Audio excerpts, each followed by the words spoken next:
Long ago, in the heart of Calabar, where the cross river flowed gently and the mangroves whispered secrets to the wind, the people of the Efik kingdom prepared for their most cherished season, Christmas.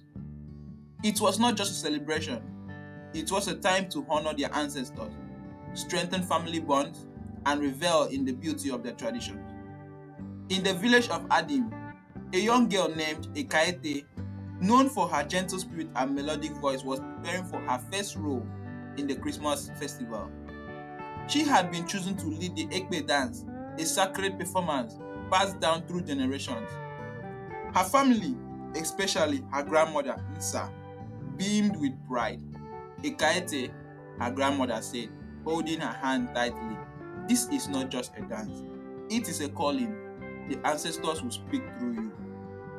But Ekaette's heart was heavy.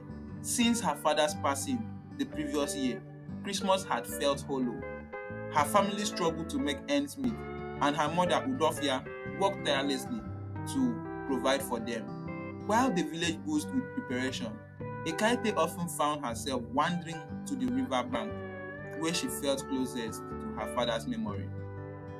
One evening, as the sun set over the cross river, painting the waters in hues of gold and crimson, Ekaette sat beneath a tall iroko tree, tears streaming down her face.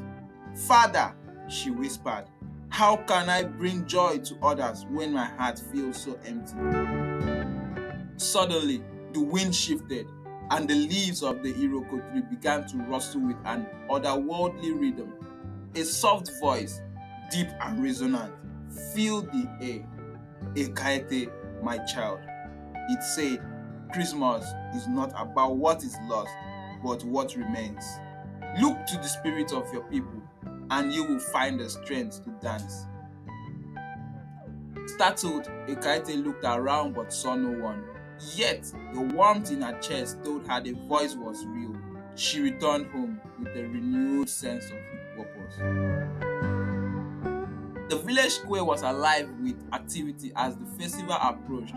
Drummers practiced their beats, women wove their colorful Okara clothes, and men carved masks for the masquerade. Ekaette threw herself into rehearsals, determined to honor her father's memory and the traditions of her people. But trouble loomed on the horizon. The neighboring village of Ekaette had sent word that they would not be joining the festival this year. A long-standing feud over fishing rights had divided the communities, threatening the unity that the Christmas celebration symbolizes. The village elders, led by Chief Adim, convened under the great seal cotton tree to discuss the matter. "If they do not come," Chief Adim said gravely, "our festival will lose its meaning. Christmas is a time for unity, not division." Ekaette, overhearing the discussion, felt a stirring in her heart. She approached the elders, her voice steady but passionate. "Let me go to Ekaette," she said. "I will remind them of what Christmas truly means." The elders were skeptical. "You are but a child," one of them said, but Ekaette's grandmother, Nsa, spoke up. "Sometimes the purest hearts can heal the deepest wound." And so, with her grandmother's blessings, Ekaette set off for Ekaette, accompanied by her young brother, Anefio, who carried a carved wooden flute. As they walked the narrow forest path, Ekaette sang softly, her voice rising and falling like the waves of the cross river. When they arrived, they found the people of Ekaette gathered around their own village square.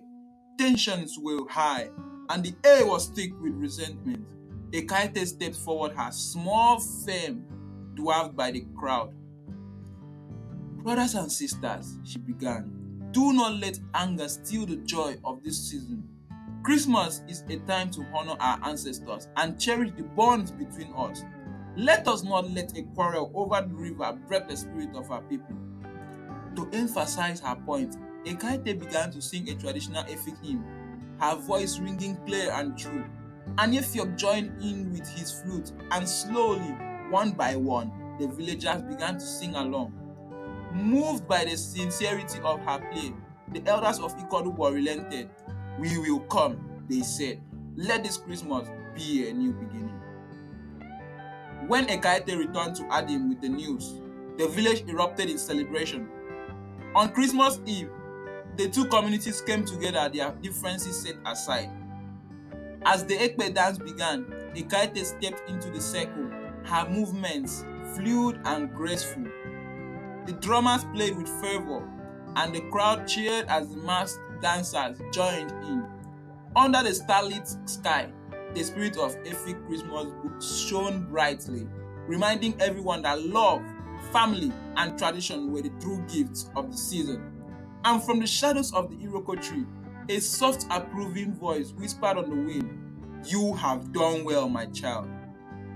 As Ekaette twirled her lip in perfect harmony with the beating drums, the festival square seemed to glow with a radiant energy.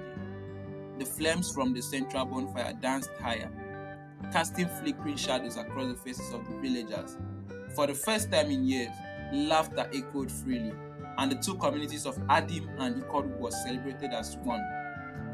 At the heart of the festival, the Ukara cloth floated proudly, draped across the ceremonial stand. It bore the intricate symbols of unity and heritage, woven by the skilled hands of the village women. Ekaette felt a deep connection to the fabric, as if it held the stories of all those who came before her.